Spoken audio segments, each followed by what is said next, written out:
Vamos falar sobre os exemplos da aula passada. Bom, primeiro exemplo. Provavelmente você já ouviu falar do edifício Milênio e ele tem 46 andares e fica em Balneário Camboriú.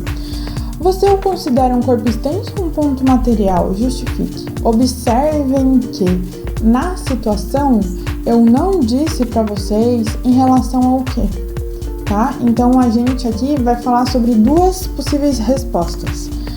Para aqueles que deram as duas possíveis respostas, a respostinha de vocês está completinha, tá?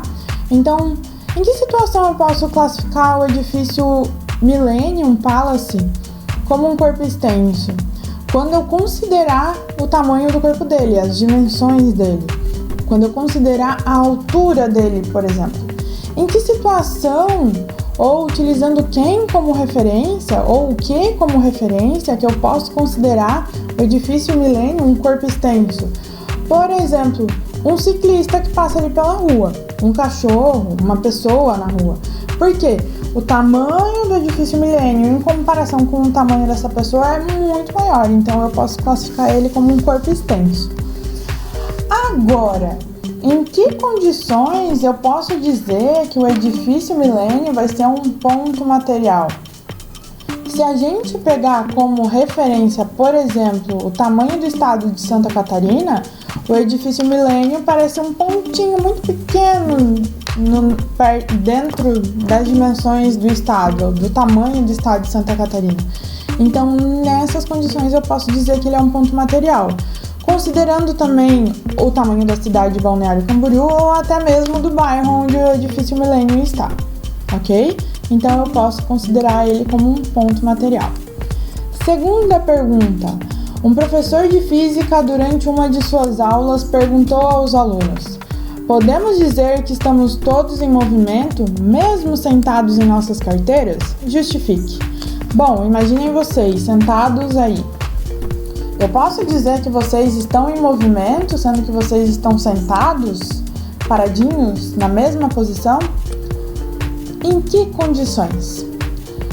Se a gente pegar, por exemplo, o Sol como referencial, eu posso dizer que vocês estão em movimento, certo? Por quê? O planeta Terra tem um movimento natural. Então, se eu estou na superfície do planeta Terra, mesmo sentada, eu posso considerar que eu estou em movimento em relação, por exemplo, ao Sol.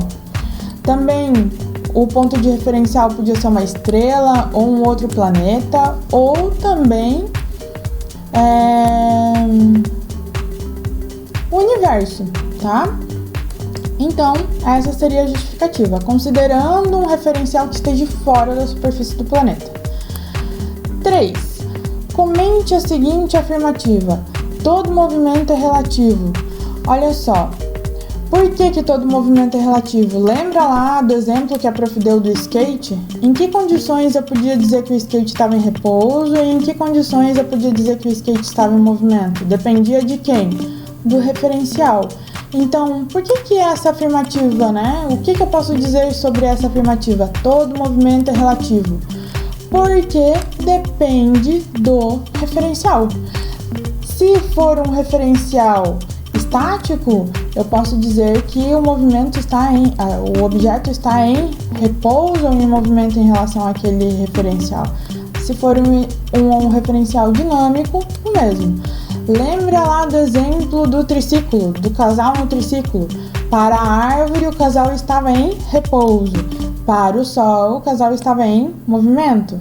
Então, o movimento é relativo por quê? Porque depende de onde está o meu referencial, ok? Agora, vocês vão ficar com uma lista de exercícios para resolver e entregar.